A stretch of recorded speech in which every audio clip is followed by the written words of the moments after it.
Buenos días a todos. Estamos dispuestos, como lo ha dicho Marcela, a contestar todas las inquietudes sobre los documentos que han sido firmados en el día de ayer. Los colombianos a veces exageramos la retórica, pero en este caso es cierto que este es un día histórico. Es la finalización de un conflicto.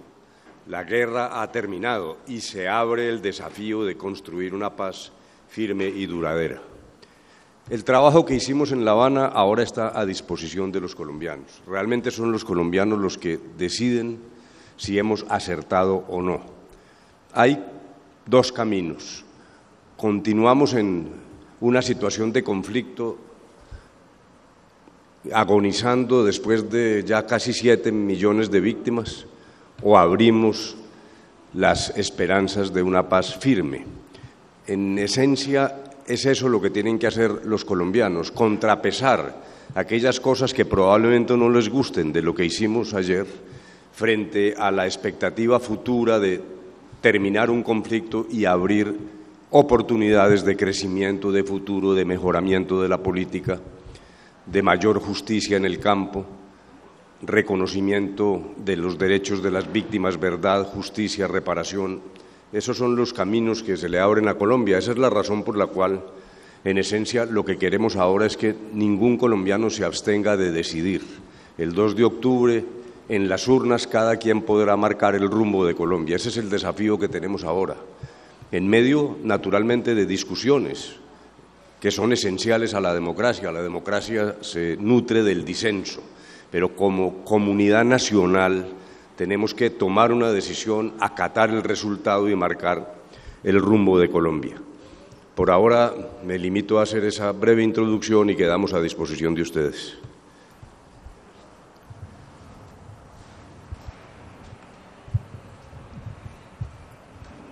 Muy buenos días a todos. Yo quería decir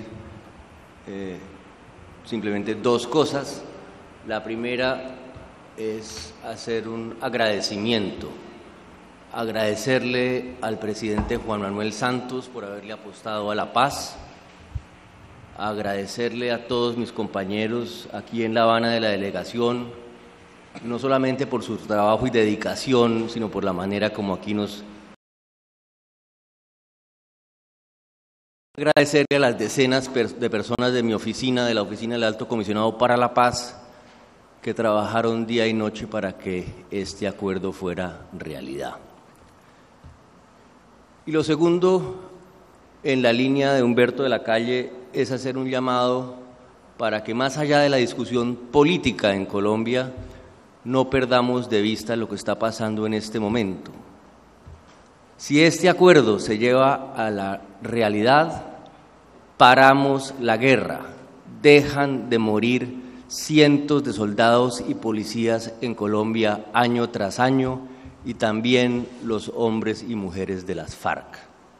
Y segundo, si este acuerdo se lleva a la realidad, Colombia tendrá, como lo dijo espléndidamente el día de ayer el doctor Humberto de la Calle, una nueva oportunidad, porque trabajamos no solo con dedicación, sino pensando en lo mejor para Colombia, en lo mejor para los colombianos, y estamos convencidos que si implementamos los acuerdos, sentaremos las bases de una paz estable y duradera. Muchas gracias. Gracias, comisionado de Paz. Les cuento cómo va a ser la dinámica de este ejercicio pedagógico. Primero nos vamos a enlazar con la cadena Caracol Radio. Todo el equipo negociador, para nuestros colegas que nos acompañan acá, estarán listos para responder sus inquietudes. Recuerdo quiénes están en la mesa principal, de izquierda a derecha. Está el empresario Gonzalo Restrepo, está Fran Per, el general Jorge Enrique Mora, Humberto de la Calle, nuestro jefe negociador, el alto comisionado para la paz, Sergio Jaramillo, el general Óscar Naranjo y el senador Roy Barreras. Este es nuestro equipo negociador. Por favor, en este momento le damos la palabra a Juan Fraile de Caracol Radio.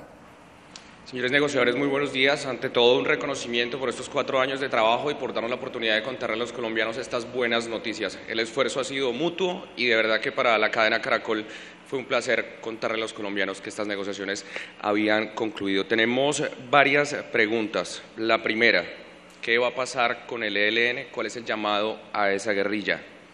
La segunda, el llamado para las personas que no están convencidas y que aún después de todo lo que ha sucedido no han definido su voto en el plebiscito.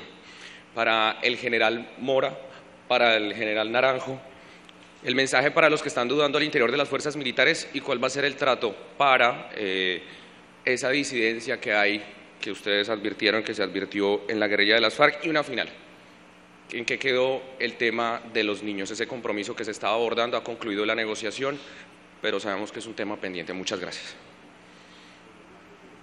Empezamos una a una, Juan, por favor. Claro que sí. El ELN, ¿qué va a pasar con la guerrilla del ELN a partir de este paso? Pues yo creo que Sergio y Frank pudieran responder esa pregunta. Como todos ustedes saben, su querido Frank Pearl, que está aquí a la izquierda, ha estado al frente de ese tema. Yo solo digo lo que hemos repetido muchas veces: el presidente Santos ha dejado claro cuáles son los términos para dar inicio a la fase pública, se están haciendo todos los esfuerzos y el gobierno espera que eso pase muy prontamente.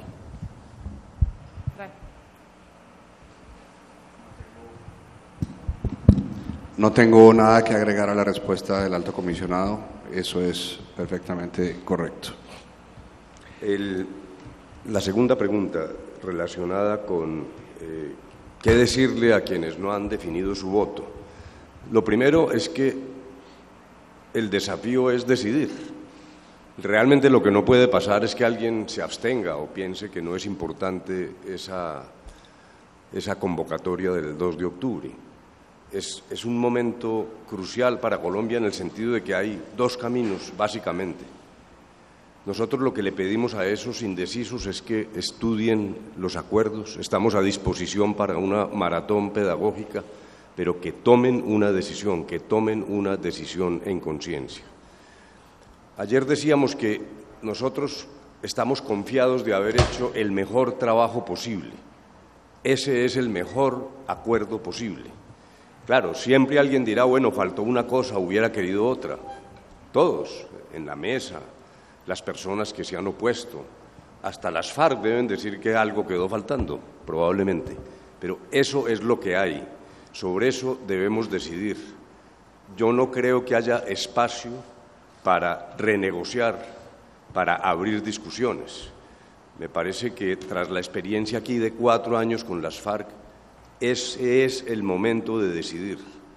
Y allí es donde yo sugiero que se haga una especie de balance entre las ventajas de terminar el conflicto y abrir opciones de paz y cambios importantes en Colombia, o continuar con un largo y doloroso proceso de victimización. De tal manera que siempre hay ese balance entre lo posible y lo deseable, y entre lo posible y lo realista. Lo realista es lo que hay que estudiar los acuerdos, hay que leerlos, hay que deliberar, y nadie debe abstenerse de tomar esa decisión el 2 de octubre. Claro, la pregunta para el general Mora y el general Naranjo. Hay muchos sectores que han tratado de hacer ruido, de manipular la información que se maneja respecto a las fuerzas militares. ¿Cuál es el mensaje para las fuerzas militares? Y segundo, ¿qué va a pasar? ¿Cuál va a ser el trato con aquellos integrantes de las FARC que decidan no aceptar el acuerdo, como pues se conoció que hubo en su momento una disidencia del Frente Primero?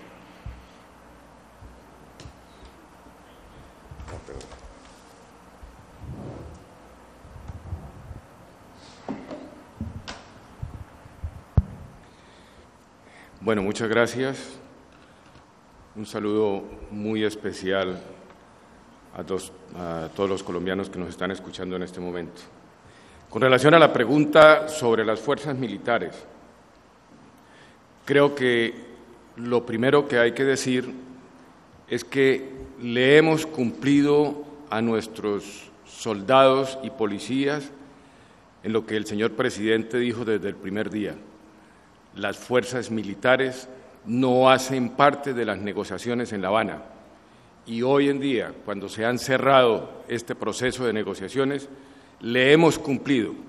No se ha negociado un solo punto de las fuerzas militares en el proceso con las FARC.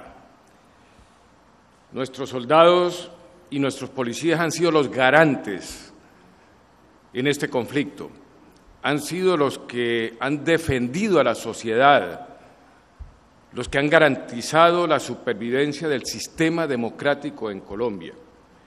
Y en este momento debemos los colombianos dar una mirada hacia ellos, rendirles un homenaje y expresarles los agradecimientos por la misión cumplida, por el sacrificio, por la entrega que ellos hicieron durante estos 50 y pico años de conflicto. Ellos son los victoriosos, nuestros soldados y policías son los victoriosos de este proceso que se le entrega hoy a los colombianos.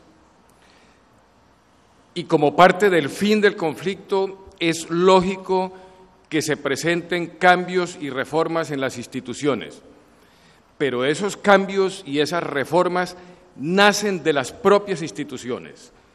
Hemos visto en estos días al señor ministro de la Defensa, al comandante del Ejército, de la Armada y de la Fuerza Aérea, hablando y presentándole al país los cambios que se están sucediendo al interior de las instituciones. Nada que ver con los acuerdos de La Habana, son simples decisiones de las mismas instituciones. Y esas instituciones seguirán siendo los garantes de la seguridad de todos los colombianos. Con relación a las disidencias que puedan pasar, como han sucedido en todos los conflictos de la historia, pues sobre esas disidencias que se pueden presentar ya sabemos lo que va a suceder. Todo el peso de nuestras instituciones se orientará hacia ellas. Eso es simplemente lo que corresponde hacer a las propias instituciones y esas son las decisiones que el señor Presidente de la República le ha informado a los colombianos.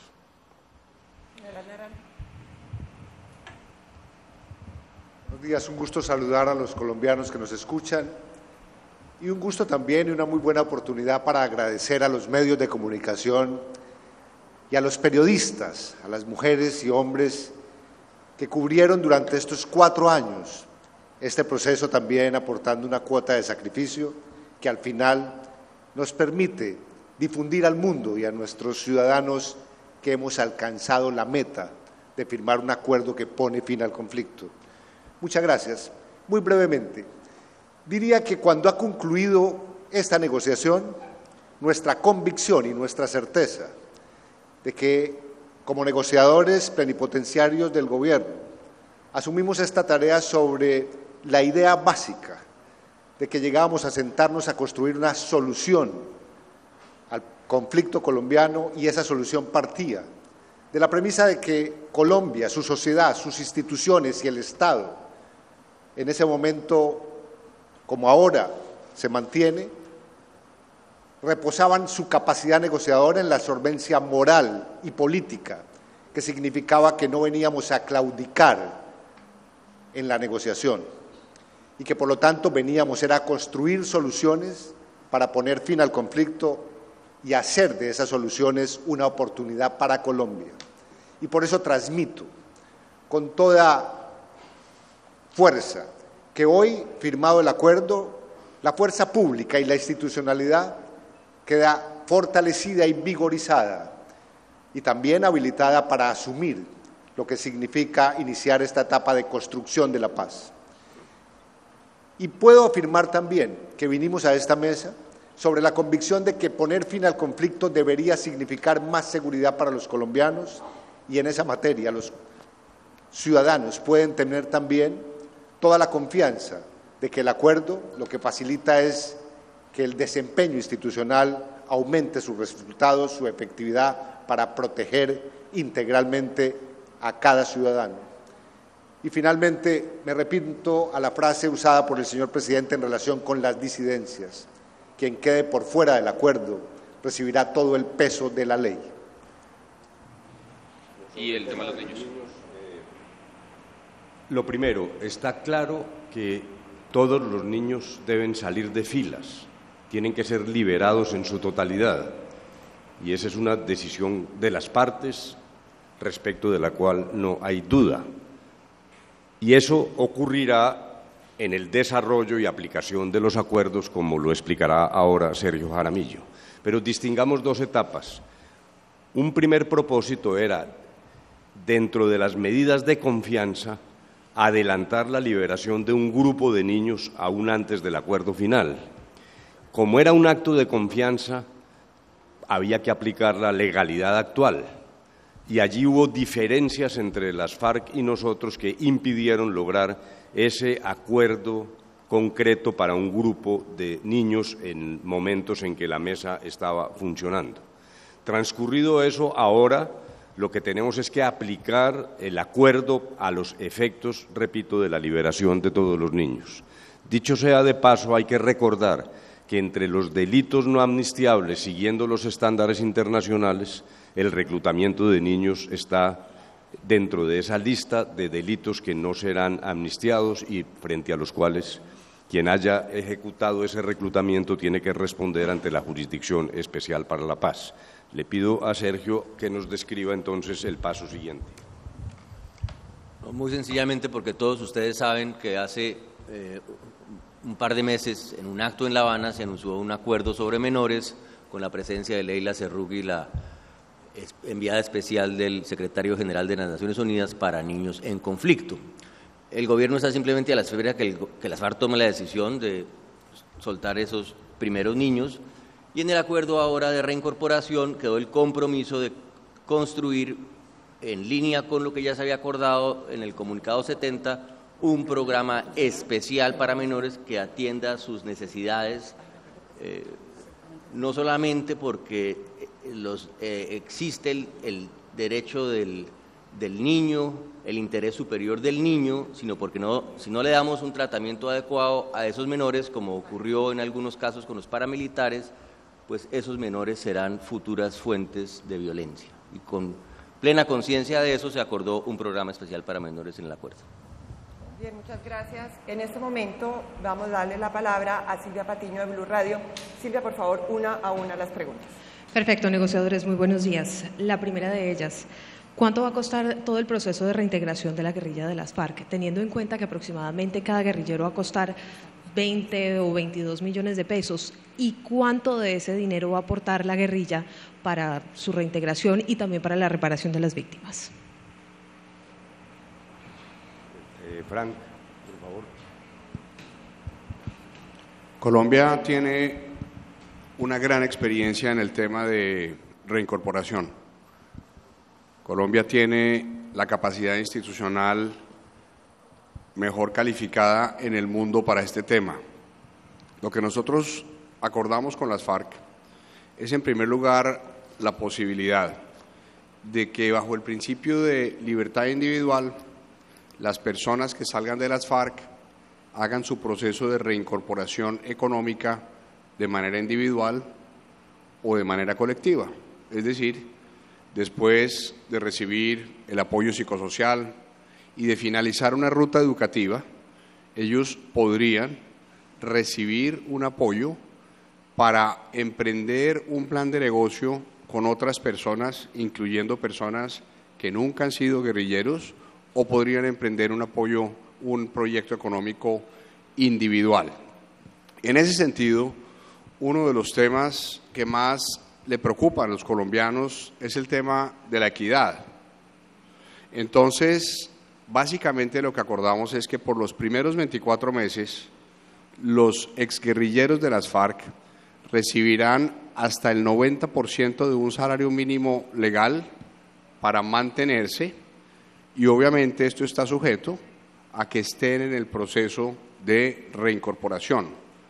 Después del mes 24, simplemente estamos manteniendo lo que hay hoy. Y lo que hay hoy es un apoyo monetario condicionado a que las personas estén validando primaria o validando bachillerato o haciendo cursos de formación técnica en el SENA, todo dirigido a que puedan aterrizar en un empleo formal o en un proyecto productivo. ¿Cuánto va a costar todo? Pues va a depender del número de personas que hagan parte de las listas de las FARC cuando lleguemos al punto en el que ellos certifiquen quiénes son los miembros de esa organización. Pero quiero añadir algo muy importante. Si uno compara cuánto se gasta en Colombia por año, por una persona que está en una cárcel, y ve que los porcentajes de reincidencia de las personas que salen de las cárceles superan el 75%, y compara las cifras de las cuales estamos hablando, claramente ve que aquí estamos hablando de unas cifras que son 40 o 50% menos, y tenemos estadísticas de los últimos 10 años que muestran que los porcentajes de éxito son del 92%. Aquí se trata de invertir en las personas para que tengan capacidades de salir al mercado laboral y hacer sus actividades en condiciones normales. ¿Tienen algún aproximado, de todas maneras, aunque eso depende de la lista, usted lo decía, doctor Pearl, pero tienen algún aproximado de cuánto puede costar este proceso de reintegración? Y muy importante, y seguramente se lo están haciendo todos los colombianos, estamos a esta hora en directo para Blue Radio, ¿cuál va a ser el aporte de las FARC? El dinero que tenían las FARC es decir, en efectivo o en tierras. Quisiera complementar lo que ha dicho Frank, haciendo una comparación adicional, porque me parece que esta pregunta debe responderse tomando en consideración un contexto más amplio. Frank hizo una comparación entre los costos de la reincorporación y el costo del sistema. Esa comparación al costo de la guerra. Nos hemos preguntado cuánto vale un Black Hawk o una bomba.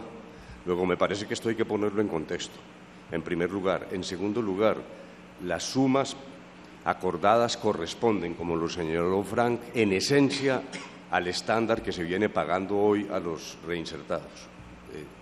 En esencia es, dijéramos, un mismo nivel de atención. Tercero, ¿por qué dinero para las FARC?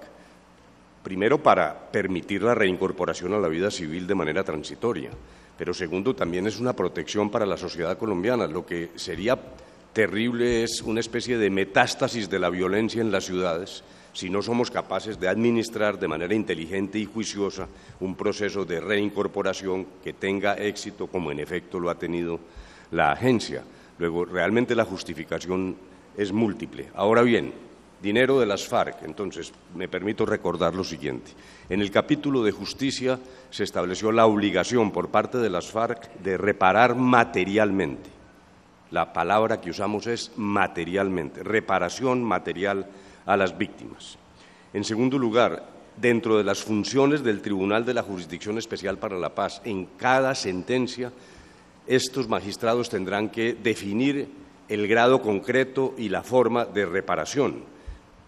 Reparación que, repito, es de carácter material. Tercer elemento, en el proceso de reincorporación, y este fue uno de los últimos acuerdos que logramos en los días finales, se definirán las características de esa reparación material a cargo de las FARC. Y por último, muy importante, no se han tocado los instrumentos que posee el Estado para recuperar el dominio de los bienes adquiridos ilegalmente.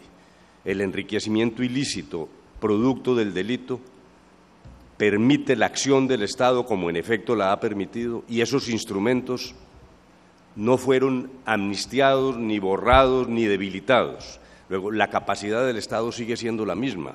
El presidente Santos ha dicho que desde su época de ministro de Defensa ha desplegado todo tipo de actividades para la búsqueda de esos bienes. Eso seguirá así. Eso seguirá así. El Estado no ha renunciado a perseguir los bienes de las FARC.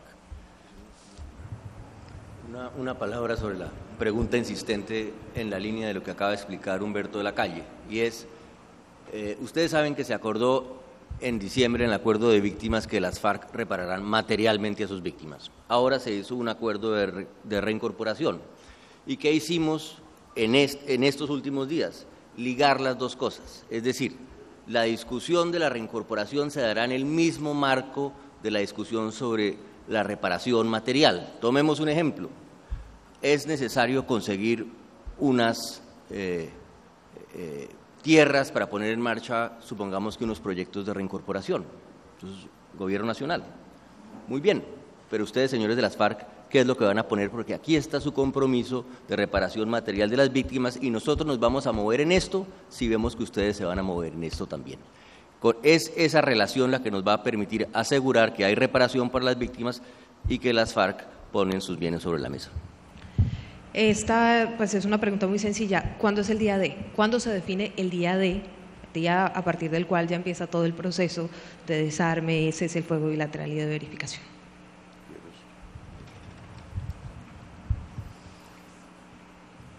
El acuerdo general del 2012, que entre otras cosas firmamos con Frank Pearl hace casi exactamente 4 años, el 26 de diciembre, dice que todo el proceso, el fin del conflicto, se desencadena con la firma del acuerdo.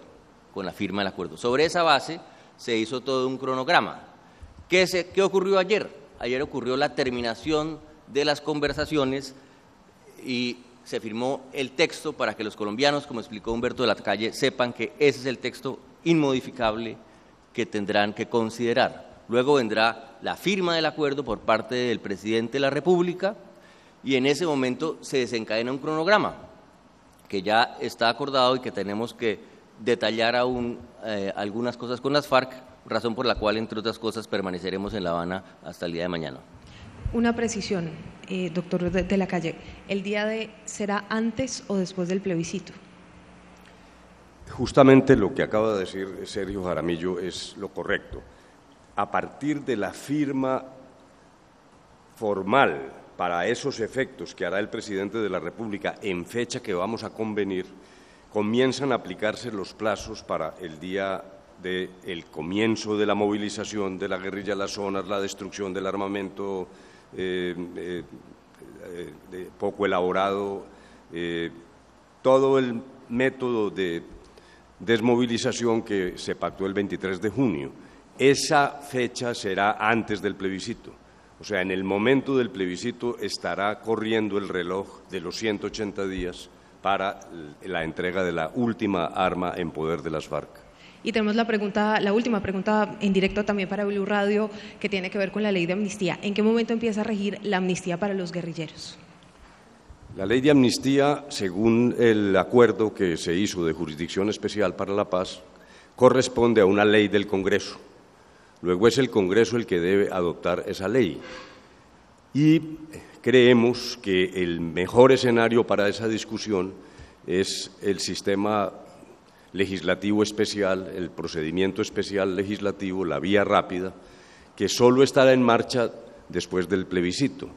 Allí se llevará el proyecto de ley de amnistía. Entre tanto, lo que sí hemos hecho es convenir con las FARC los lineamientos de la amnistía. Hemos discutido en La Habana las características de esa amnistía y los colombianos podrán conocer cuáles son esas características. Pero, repito, la decisión corresponde al Congreso. Ahora bien, para que pongamos en contexto la discusión, no olvidemos, si esto fuera una pirámide, los delitos que están en la cúspide, que son los delitos más graves de carácter internacional, no serán amnistiados. Siempre que hablemos de amnistía debemos recordar que hay delitos que no serán amnistiados. Y en la base de la pirámide los delitos comunes no pueden ser amnistiados. En esa zona intermedia hay delitos que pueden ser o no amnistiados en función de las circunstancias específicas de los acontecimientos. Delitos inherentes al proceso de rebelión pueden tener una amnistía más rápida. En los delitos donde hay que discutir circunstancias de hecho, por ejemplo, si un homicidio fue en combate o fuera de combate, será el tribunal el que tome las decisiones en materia de amnistía. Pero esa es, dijéramos, la hoja de ruta y en todo caso la amnistía corresponde adoptarla al Congreso de la República. Muchas gracias. Muchas gracias. Continuamos con este ejercicio de pedagogía. En este momento les recuerdo, están viendo la señal a través del canal institucional, de las páginas web de RTBC, de Presidencia de la República y siguiéndonos a través de la Radio Nacional. Continuamos con esta pedagogía. El turno es para Carla Alcila del canal RCE. Muy buenos días, negociadores, compañeros, colegas. Yo estoy en representación de la Alianza de Televisión, RCN Radio y la FM. Bueno, el alto comisionado acaba de decir que en el tema de menores están a la espera de que las FARC definan cuándo van a soltar a los menores. Ese punto no quedó en el acuerdo, ¿cuándo definitivamente van a soltar a los niños que se había acordado, como muy bien lo dijeron ahora? Las voy haciendo, ¿cierto? Vamos una a una mejor. Vale. Entonces, Sergio, una a una. No, ya lo explicó Humberto. Ese acuerdo fue una medida de construcción de confianza en este proceso. Y eso ya se pactó, y lo único que tiene que ocurrir es cumplirse. Eso no, en lo que quedó en el acuerdo final es ya el programa para todos los menores. Había una medida de construcción de confianza que era que iban a salir los primeros menores, todo está acordado y listo, las FARC tienen simplemente que proceder. Y segundo, ¿cuándo tendrían que proceder? Pues esa pregunta, si las FARC hacen una rueda de prensa, usted se la puede hacer. Por eso, pero entonces no quedó acordado cuándo van a proceder. No, porque, como explicó Humberto de la Calle, ellos por unas razones jurídicas no han querido dar el paso. Vale, bueno. En entrevista al presidente Juan Manuel Santos con nuestra directora Claudia Gorizati, él dijo que no se les iban a dar o entregar curules a dedo a las FARC. Según se ha podido esbozar en el acuerdo, me gustaría que nos explicaran finalmente cómo quedó ese punto, porque a pesar de que hay una figura que los obliga a ellos a ir a la contienda, pues finalmente pareciera que si no obtienen votos, pues se las van a dar a dedo. Bueno, entonces voy ahora a pedirle a Roy Barreras que explique, pero primero hagamos una formulación respecto del contexto general de lo que estamos hablando. Pero me tomo la libertad de complementar una respuesta anterior. Hay una pregunta que puede hacerse un colombiano: ¿y por qué le tienen que dar amnistía a las FARC?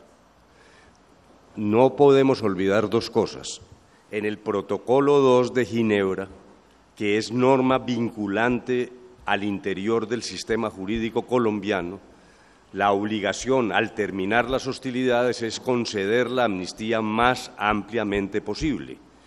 Esa es la razón por la cual los delitos más graves no se amnistían, pero respecto de los demás, el Tribunal Especial de Paz examinará las circunstancias. Tampoco se amnistían, obviamente, ya lo dije, los delitos comunes. Pero primero, a la finalización de las hostilidades hay una obligación de carácter legal en Colombia de conceder una amnistía.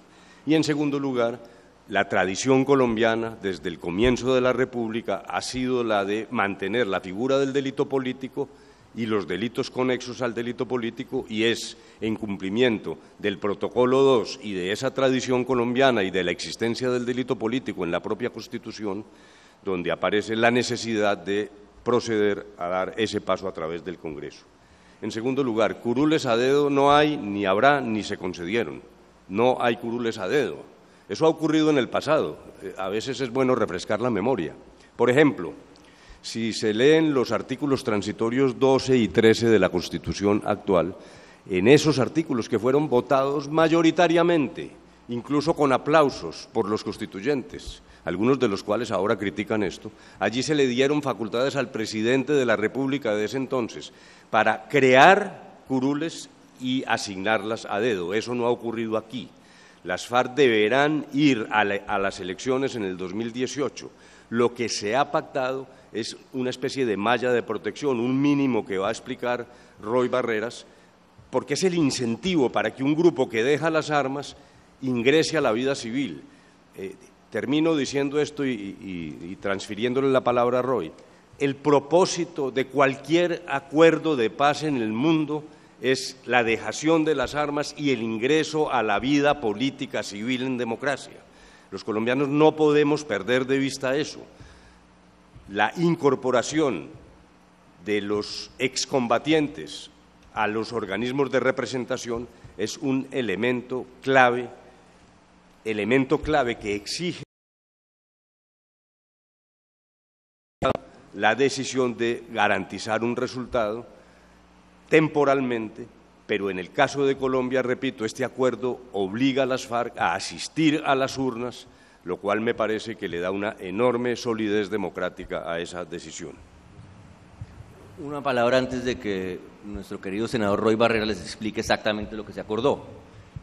Y es cuál es el concepto de esto. El concepto es que un acuerdo de paz con una guerrilla significa una transición política. Tiene que facilitar la participación en política de esa guerrilla. Pero por lo mismo, por lo que es una transición política, esa guerrilla debe ir a participar en la democracia, debe ir a donde los colombianos a convencerlos. Y ese es el concepto. Tienen que ir y hacer campaña, y tienen que convencer a los colombianos de sus ideas. Pero para estabilizar la transición le ponemos debajo un seguro de vida. Internamente llamábamos esto la red.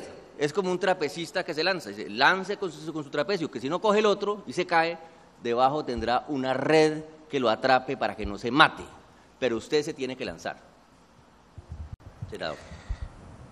Bueno, buenos días a todos y a todas. Han respondido con suficiente amplitud los doctores de la Calle y Jaramillo.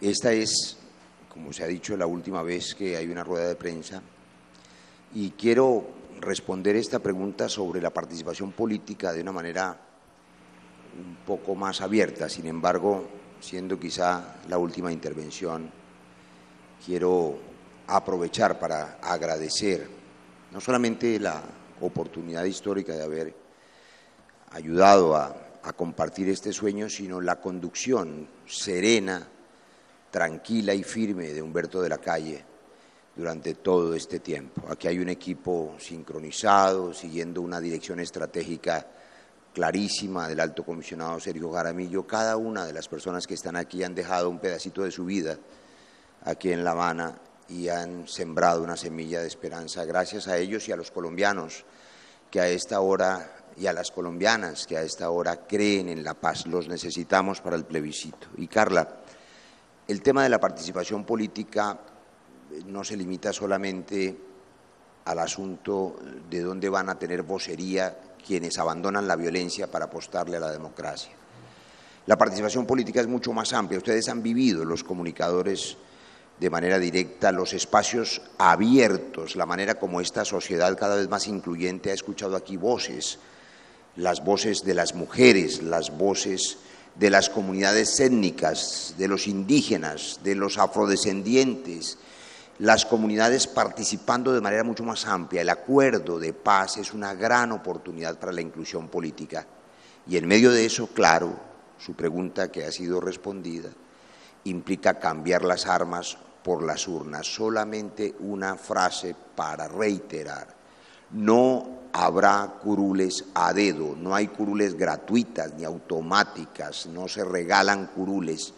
Será decisión en el 2018 de los colombianos. Tendrán que ir a las urnas en unas condiciones que garanticen una mínima vocería, pero a diferencia del pasado y a diferencia de lo que se le propuso a los colombianos en la Constitución del 91 y en el referendo del año 2003, en esta ocasión nunca se ofrecieron y nunca se otorgaron curules a dedo. El señor Jaramillo ahorita hizo una explicación en un lenguaje muy coloquial, como digo yo, para Rosita, la de los tintos. El acuerdo tiene un lenguaje un poco técnico, que Rosita, la de los tintos, puede que no lo vaya a entender. Tienen acordado, obviamente dentro de la pedagogía, traducir todo eso tan técnico que de pronto una persona del común no podría entenderlo tan fácilmente, para que lo dijera y así pueda tener un factor decisorio para votar, por ejemplo, en el plebiscito y más adelante. No, sí, Marcela podría explicarlo, pero en efecto, tenemos dos elementos para responder esa pregunta. En primer lugar, la Corte impuso la obligación al gobierno de brindar pedagogía sin propaganda, dijéramos, que es lo que nos proponemos hacer. Una cosa son las campañas por el sí, otra es una pedagogía neutra que tenemos que brindar. Y es lo que hemos comenzado en estos días y en particular a partir de ayer. Y allí habrá distintos métodos, cartillas, este tipo de contacto con los medios, en fin. Pero en segundo lugar también existe la obligación de entregar una síntesis de los acuerdos en lenguaje natural, llamémoslo así, para que puedan ser comprendidos por los colombianos. Pero aprovecho para lo siguiente. Como pusiste el ejemplo de los niños, yo quiero volver porque yo no estoy seguro de que se haya comprendido exactamente lo que dijimos. Primero, no olvidarlo, no se pueden reclutar niños, y eso está claro. Allí no hay ninguna discusión con las FARC. Está claro en los acuerdos que hay que liberarlos, no puede haber niños en las filas, primero. Segundo, el reclutamiento en los estándares internacionales no será amnistiado. el reclutamiento dentro del esquema internacional y la definición internacional, particularmente del Estatuto de Roma, no será amnistiado. Luego dijéramos, no hay ninguna condescendencia del Estado con el reclutamiento. Tercero, son dos cosas distintas que no podemos confundir. Un acuerdo de medidas de confianza que se intentó, que se pactó, que no ha sido ejecutado, y a eso aludía el doctor Sergio Jaramillo. Las FARC opusieron problemas de procedimiento, porque ese acuerdo de confianza tenía que llevarse a cabo con la legislación vigente. Ellos se referían a un número limitado de niños y era un gesto que debieran hacer y no hicieron. Y nosotros reprochamos eso, no lo hicieron y lo reprochamos. El paso siguiente lo describió Sergio Jaramillo. Dentro del acuerdo hay, naturalmente, obligaciones del Estado para recibir los niños en condiciones materiales y psicosociales razonables y la obligación, en función de la dejación de las armas y del proceso de 180 días, de liberar la totalidad de los niños que estén en las filas de las FARC. Espero haber sido esta vez quizás más claro, ¿no? La última, porque sé que ya me van a levantar aquí atrás. Obviamente en una negociación, cuando una guerrilla pues no está debilitada, sino que son dos partes que se sientan a negociar, pues hay cosas que hay que ceder y que hay que negociar. Pero, ¿cómo explicarle a una persona, vuelvo al tema de una persona del común, que por ejemplo un guerrillero va a recibir un dinero mensual, una especie de pensión, entre comillas, espero no equivocarme con la palabra, y luego durante 2 años va a tener más dinero? ¿Cómo explicarle eso a una persona del común sin que eso genere un nuevo brote de violencia, que alguien diga, no, pues me voy a alzar en armas para que más adelante me den beneficios? Bueno, Roy quiere intervenir en esto, pero déjeme decirle lo siguiente primero. Lo que se pactó corresponde, lo repito, a las líneas, al valor, al monto de lo que hoy la agencia está pagando a reinsertados de las AUC y también de las FARC. Hay reinsertados de las FARC en la agencia que están recibiendo ese auxilio transitorio inicial para su reincorporación a la vida civil.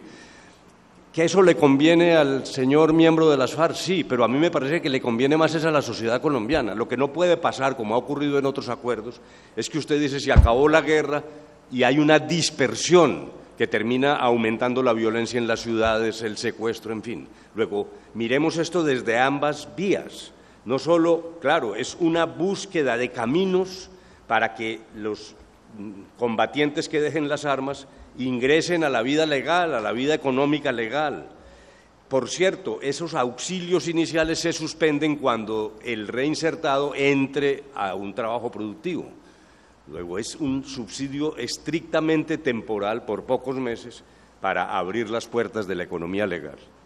Segundo, ya lo dije, pero es que me parece que hay que insistir.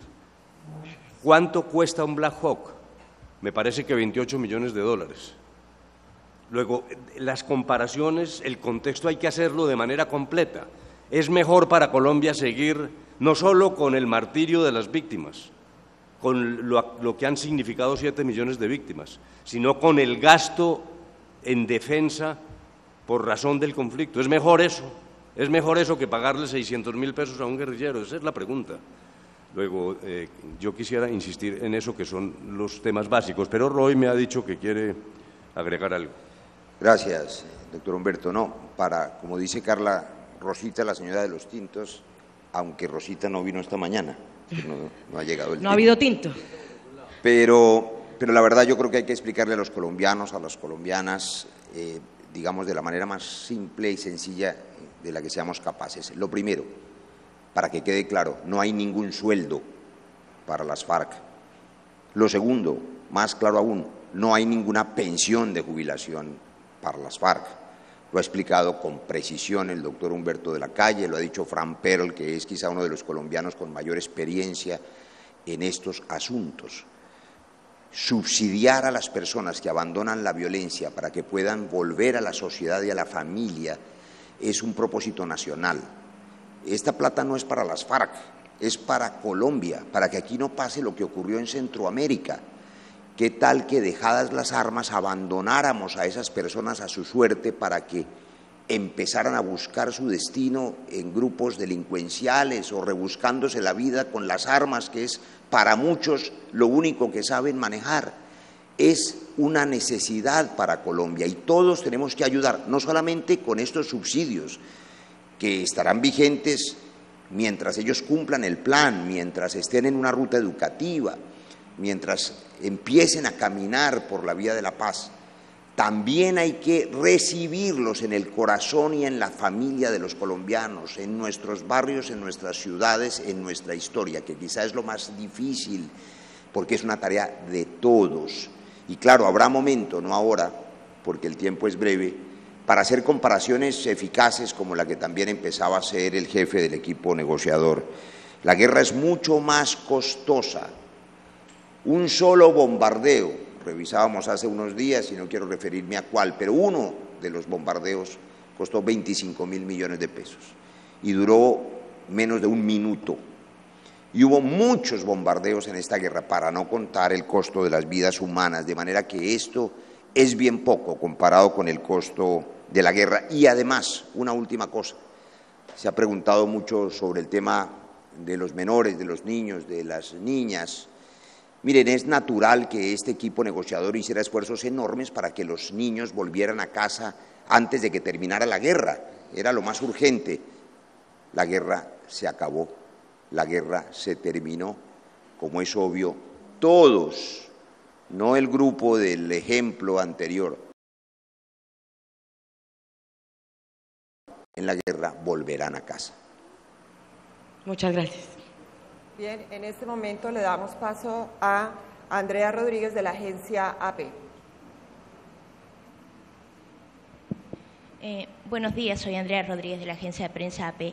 Una precisión y una pregunta. La pregunta está relacionada con el papel de Estados Unidos en esta situación, en este momento y en los nuevos pasos que se abren. Ayer la FARC fue muy enfática en que esperaban a Simón Trinidad. Más allá de los buenos deseos, de que Obama haya dicho cosas bonitas y que Estados Unidos esté muy dispuesto a apoyar, ¿qué se espera exactamente de manera concreta del papel de Estados Unidos en esta nueva etapa que se abre, por lo menos de aquí al plebiscito, y bueno, si después se dice que sí del plebiscito en adelante?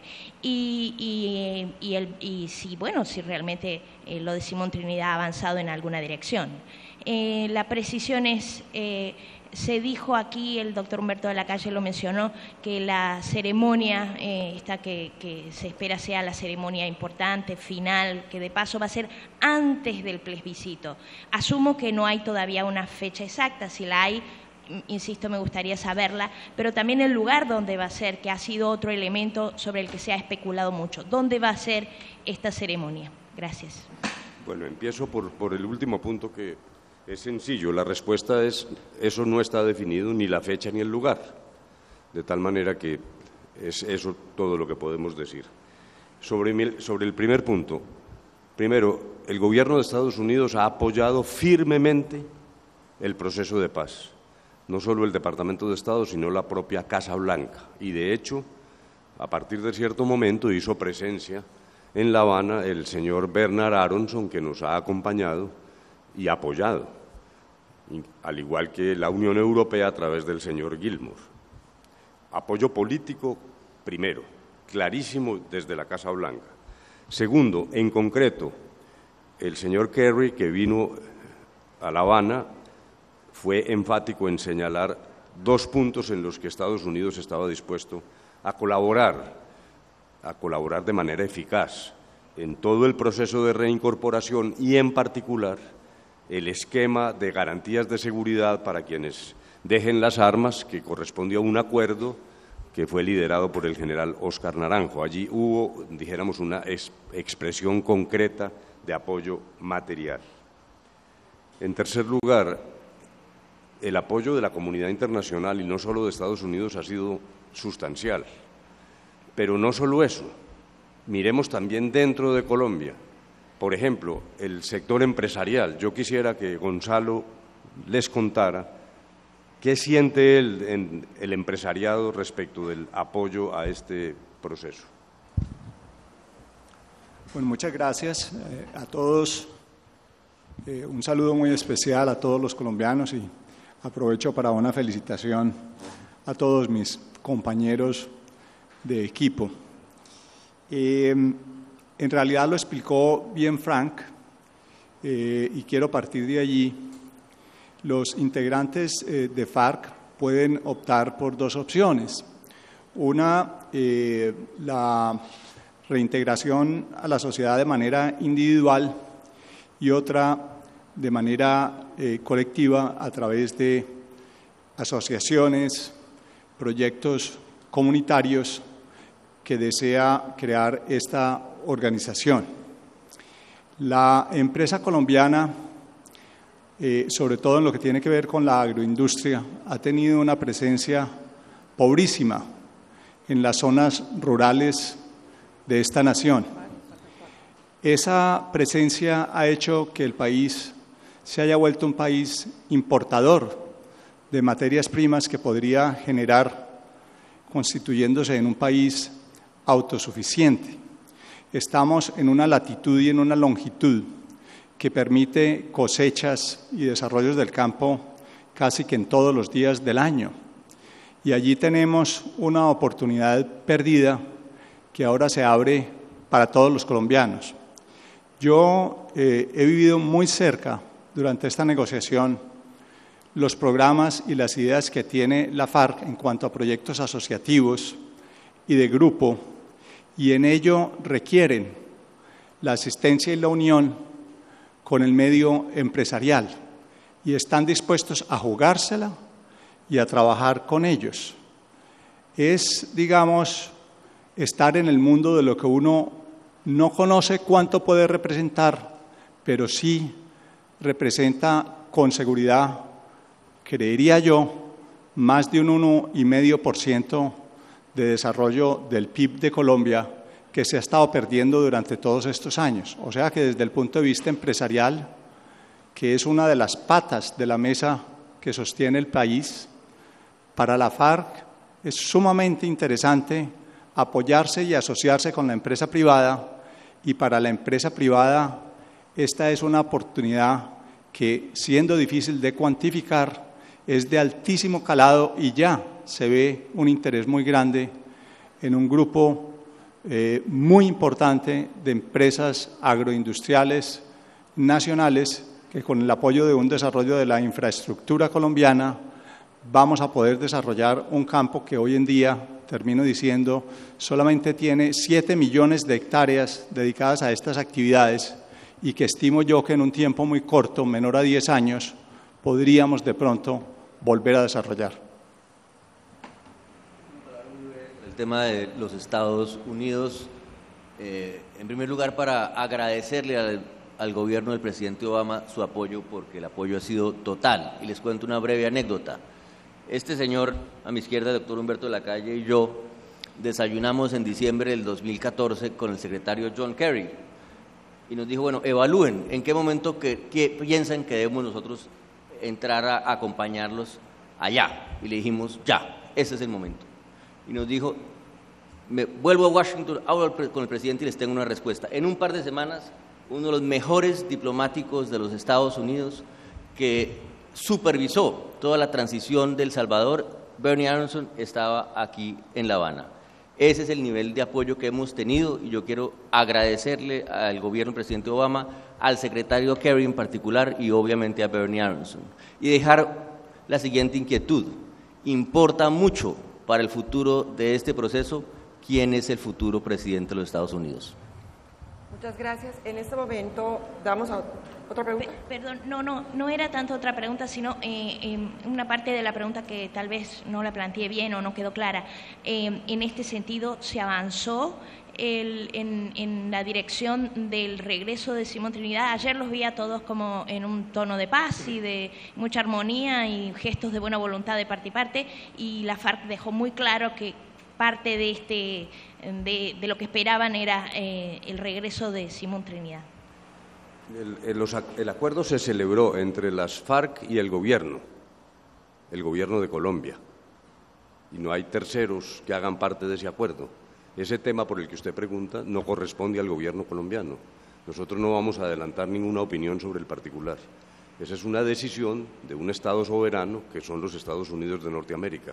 Nosotros no vamos a hablar por los norteamericanos y solo nos hemos comprometido a cumplir lo que hemos pactado en el acuerdo que es entre las FARC y el gobierno colombiano, lo repito.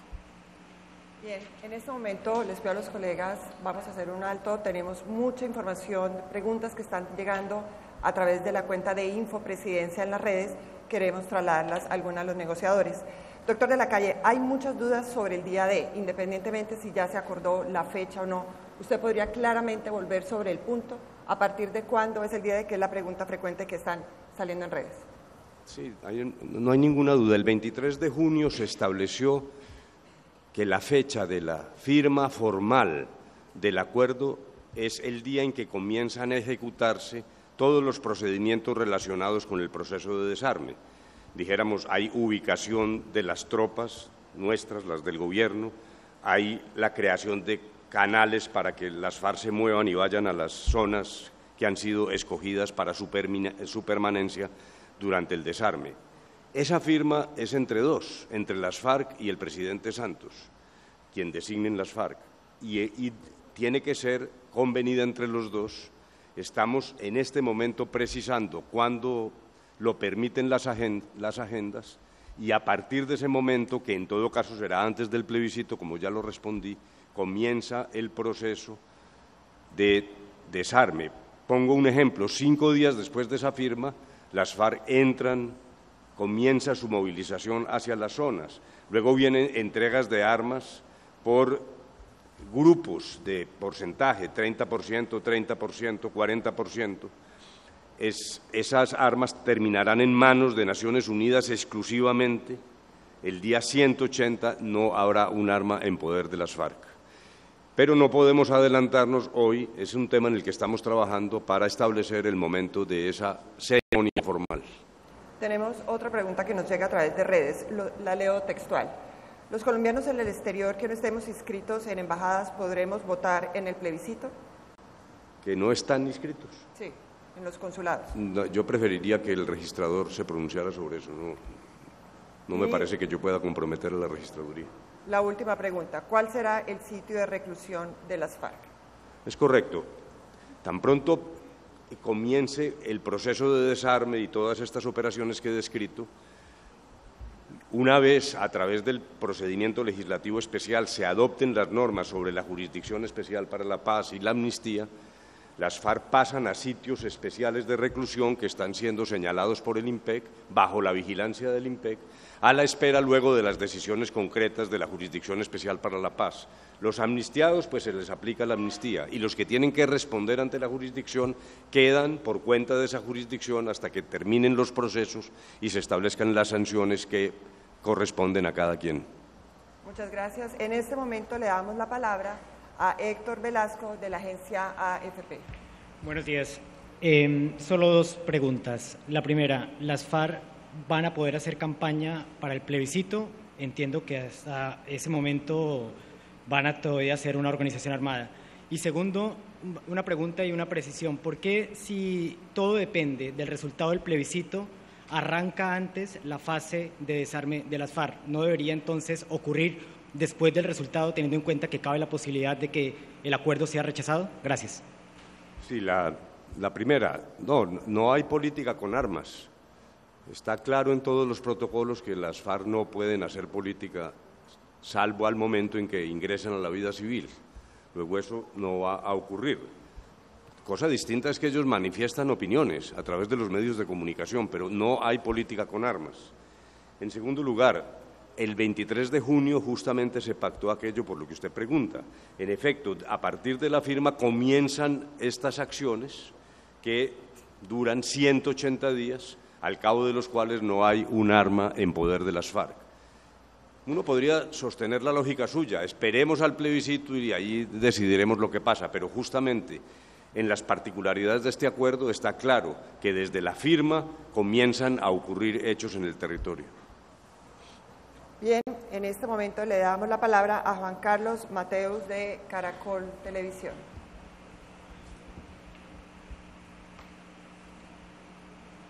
Señores, muy buenos días. Doctor Jaramillo, me dejó usted inquieto. Dice, ¿le importa a Colombia cuál va a ser el próximo presidente de los Estados Unidos? ¿Por qué lo dijo? ¿Cuál es la diferencia entre Trump y Hillary Clinton para Colombia? No, yo no puedo intervenir en la política de los Estados Unidos. Yo lo que quiero decir es que el apoyo del gobierno Obama ha sido total y definitivo para el proceso. Y uno quisiera que en la fase de implementación se mantuviera y evidentemente eso va a depender de esa elección. La segunda inquietud, señores generales, para la opinión, para la persona común y corriente, la que anda en la calle, la de a pie, ¿cuál es la diferencia hoy con la que ustedes como generales que combatieron y hoy hablan de paz y hoy han trabajado por la paz, hay entre el Caguán de las FARC y La Habana de las FARC? Por favor.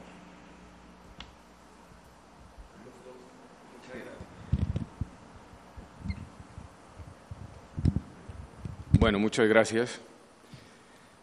Pues yo creo que la diferencia es una diferencia de fondo, es una diferencia profunda entre los dos procesos. Durante el proceso del Caguán me tocó desempeñarme como comandante del ejército, o sea que conocí todo el interior, el manejo del proceso del Caguán. Y el proceso de La Habana lo he vivido aquí como miembro del equipo negociador, circunstancia que le agradezco al señor presidente y a los colombianos haberme brindado la oportunidad de servirle una vez más a Colombia. La diferencia es del cielo a la tierra. En el Caguán no se llegó absolutamente a ningún acuerdo, En el Caguán sucedieron cosas que nunca se pactaron ni se planearon. Y aquí estamos presentándole a los colombianos un acuerdo serio, con un contenido que nos da seguridad que realmente se va a llegar al fin del conflicto, un acuerdo que le asegura a Colombia la entrega de las armas, un acuerdo que le asegura a Colombia que el movimiento armado desaparece para siempre y un acuerdo que le dice a los colombianos que un movimiento armado se desarma y se incorpora a la sociedad, conforma un partido político y respeta a esa sociedad, a la democracia a la cual le había declarado la guerra, se incorpora al sistema y yo creo que esa es la mayor garantía que tenemos y es un cambio del cielo a la tierra. No hay punto de comparación entre los dos procesos.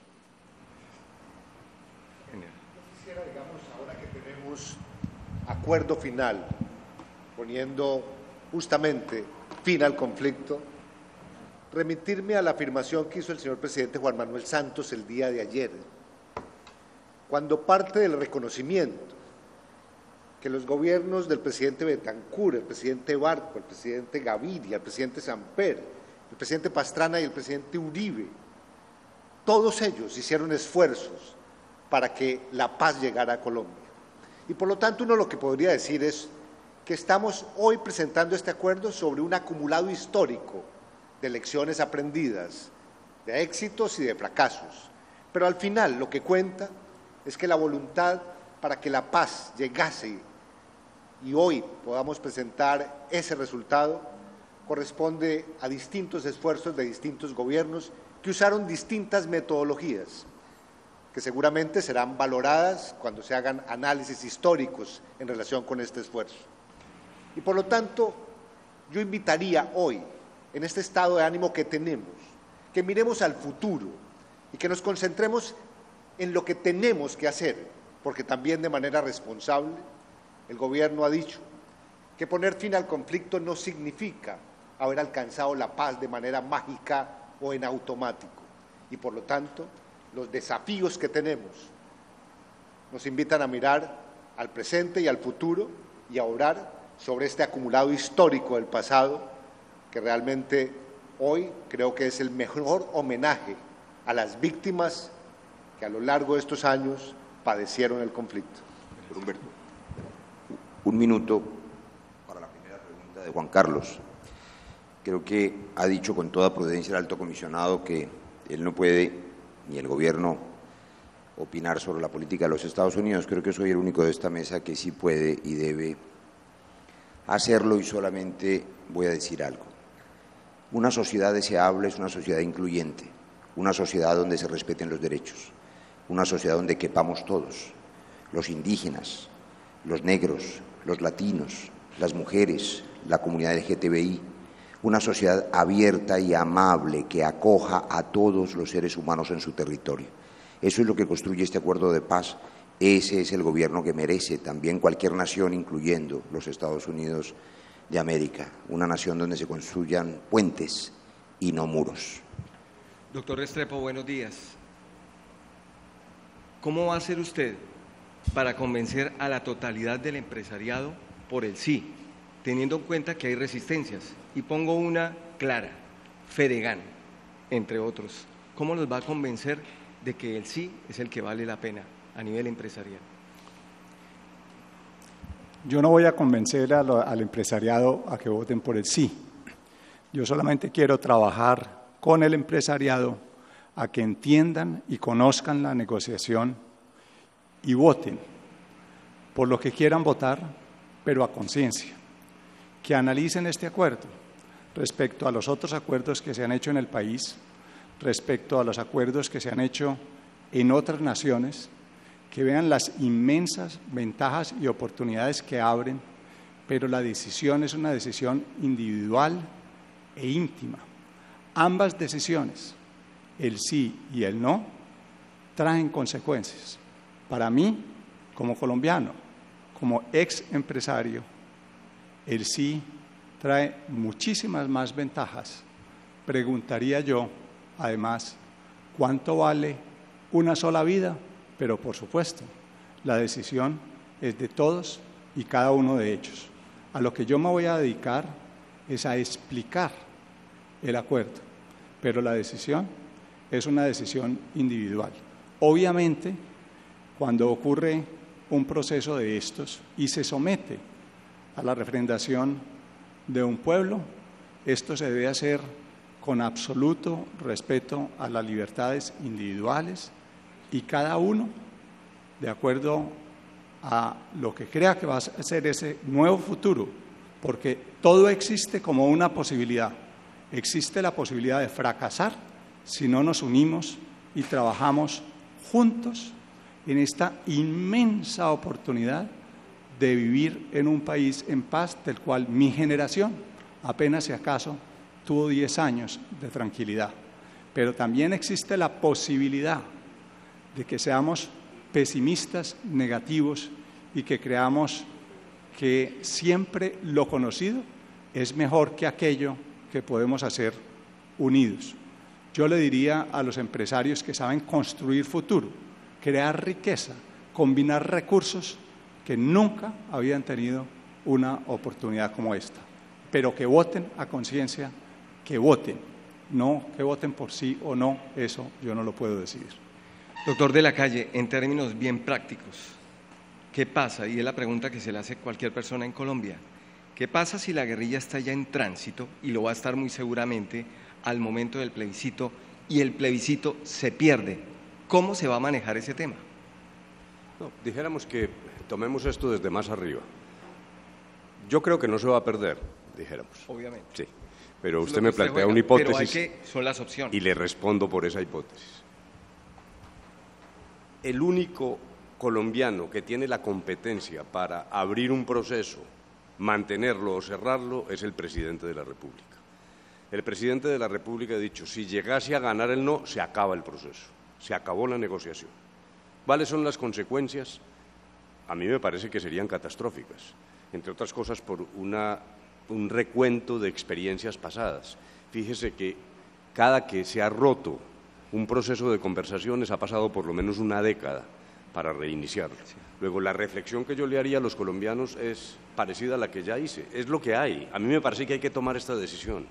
Ahí no hay espacio para renegociar nada. Me parece que eso no es práctico. Lo que tenemos es lo que se obtuvo. Cada quien obtuvo. Cada quien podría querer algo más, pero es lo que hay y es el momento de tomar una decisión. si llegase a triunfar el no, me parece que las consecuencias serían impredecibles, pero lo que está claro es que no hay proceso y ese ha sido un anuncio del presidente de la República. Señores, muchas gracias. Seguimos en este momento con Marina Menéndez, periodista de Juventud Rebelde de Cuba. Ya completamos hora y 10 de este ejercicio pedagógico. Buenos días. Bueno, se ha hablado en los acuerdos de transformaciones, por ejemplo, transformaciones en el campo como parte de estos acuerdos suscritos ayer.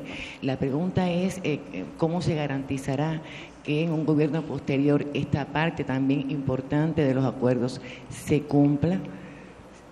Y por otra parte quería insistir en el tema de cómo se preparará todo el pueblo de Colombia para que esté en condiciones de participar en el plebiscito. Se ha hablado de cartillas, de resúmenes, pero también pienso que en un país tan extenso, cómo se hará llegar también al último colombiano los acuerdos y también la posibilidad de participar en el plebiscito del 2 de octubre.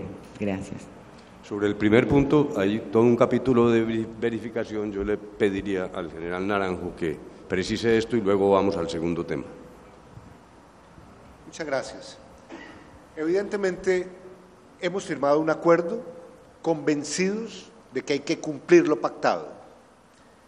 Y a pesar de esa voluntad de las partes y de ese compromiso que es indiscutible e incontrovertible, el acuerdo adicionalmente crea mecanismos para asegurar el cumplimiento de lo acordado. Esos mecanismos parten de la necesidad de mantener y prolongar ya con posterioridad a la firma una mesa que hemos llamado de Comisión de Seguimiento, Verificación y Resolución de Diferencias. Esa mesa que tendrá participación de personas de las FARC y de altos funcionarios del gobierno se ocupará de esa materia. Esa mesa al mismo tiempo tiene previsto el acompañamiento internacional para la verificación a través de dos componentes. El componente integrado por los países garantes y acompañantes de este proceso, que han demostrado que a lo largo de estos 4 años han sido útiles y han contribuido no solamente a facilitar la negociación, sino a encontrar soluciones creativas y, en todo caso, a mantener el espíritu para cerrar el conflicto y poner en marcha la construcción de la paz. Ese acompañamiento internacional tendrá una vocería que resulta novedosa en estos modelos de verificación internacional, donde hemos llegado a un acuerdo con las FARC, de que ellos elegirán una figura internacional y una personalidad de gran entidad y el gobierno hará lo propio, para que sean esos dos únicos voceros internacionales elegidos por las partes quienes transmitan al país los informes de avance, de cumplimiento o no de lo pactado y en general de la implementación de los acuerdos. Y por otro lado, es claro, ha sido público, es evidente que de cara a la dejación de armas y al cese definitivo bilateral de fuego y hostilidades, el mecanismo tripartito liderado por Naciones Unidas con componentes de países de la CELAC hará esa verificación que más adelante, finalizada esa etapa, se mantendrá bajo condiciones especiales para velar, particularmente que se cumplan los acuerdos sobre reincorporación y garantías de seguridad para los integrantes de las FARC y en general para las comunidades, porque recuerdo, el tema de la reincorporación, sumado al tema de garantías de seguridad, está construido y diseñado sobre la base de que son las comunidades, son todos los ciudadanos quienes deben recibir los dividendos de esa nueva situación con ausencia del conflicto, sin armas y con presencia integral del Estado, verificando que se produzcan espacios de convivencia en esas antiguas zonas donde el conflicto fue intenso. Y pedagogía. Así es, doctor, y con esta información que les vamos a dar sobre el tema de pedagogía vamos a cerrar este ejercicio. En este momento los acuerdos ya se encuentran publicados, están en la página web de Presidencia de la República, presidencia.gov.co, en la página de la Mesa de Conversaciones, mesadeconversaciones.com.co, en la página del Alto Comisionado para la Paz, a través de nuestros Twitter, pero además a través de Presidencia de la República vamos a hacer un ejercicio. A partir de los próximos días, este equipo negociador estará visitando el país en charlas con estudiantes, con empresarios, con amas de casa, para escucharlos y para explicarles los alcances del acuerdo. Así que desde ya pueden utilizar estas páginas, estas redes sociales para conocer los acuerdos. Y finalmente, el diario oficial ya lo montó en su página web. Con esto, muchas gracias, nos despedimos. Perdón, antes de cerrar, vamos a darle la palabra al Alto Comisionado para la Paz. Una última palabra siguiendo una observación muy importante que hizo esta mañana Humberto de la Calle. Yo quisiera decir lo siguiente, nosotros yo creo, desde el punto de vista humano, estamos aquí tan cansados que escasamente nos damos cuenta que esto se terminó, pero esa es la realidad, esto se terminó y lo que sigue es que cada uno de ustedes, cada colombiano tome la decisión más importante de su vida y la tome a conciencia. Y ahí tenemos que tener claro qué es realidad y qué es ficción. Y la idea de que puede haber una renegociación, de mi punto de vista, es una absoluta ficción. Háganse la siguiente pregunta. ¿Por qué duró tanto tiempo esta negociación? Hay varias explicaciones, pero una de ellas es porque el gobierno no estaba dispuesto a aceptar una cantidad de cosas de las FARC, que las FARC llamaron sus salvedades y que las pueden leer en sus documentos, pero que no las encontrarán en el acuerdo final porque no las aceptamos. No aceptamos que hay que quitarle la tierra a los grandes propietarios, no aceptamos que hay que reformar en La Habana a nuestras fuerzas militares, etcétera, etcétera, etcétera. De la misma manera, las FARC tenían unas cosas que no podían aceptar, y una de las cosas que no podían aceptar es que no los dejaran participar en política, en una transición política, y que tuvieran que irse a la cárcel como si fueran unos delincuentes ordinarios y no parte de un proceso de paz. Eso era el punto de vista de las FARC y este es el resultado de la negociación. Eso es lo que los colombianos tienen que estudiar y pueden leer ahora en la página de la Presidencia y nosotros vamos a dedicar, como dijo muy bien Gonzalo Restrepo, a explicar y a explicar y a explicar para que ustedes los colombianos tomen la decisión que quieran. Muchas gracias.